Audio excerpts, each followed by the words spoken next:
బీహార్ కొత్త విద్యాశాఖ మంత్రి మిథిలేష్ తివారీ చేసిన వ్యాఖ్యలు ప్రస్తుతం దేశవ్యాప్తంగా పెను సంచలనానికి మరియు వివాదానికి దారితీశాయి. అమ్మాయిలకు చదువు ఎందుకు? వారు ఇంట్లోనే ఉండాలి అనే అర్థం వచ్చేలా ఆయన మాట్లాడినట్లు సోషల్ మీడియాలో వార్తలు వైరల్ కావడంతో మహిళా సంఘాలు, విద్యావేత్తలు మరియు ప్రతిపక్ష నేతలు ఆయనపై తీవ్రస్థాయిలో విరుచుకుపడుతున్నారు.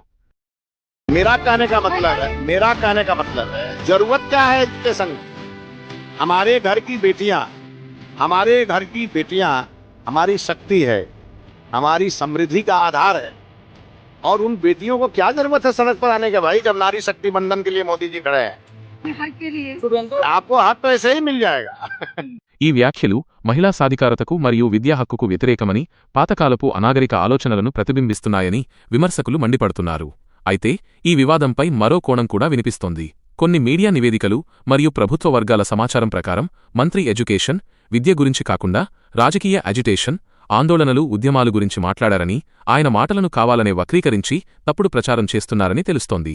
ఈ పరస్పర విరుద్ధ వాదనల మధ్య సోషల్ మీడియాలో ఈ అంశంపై పెద్ద ఎత్తున చర్చ జరుగుతోంది.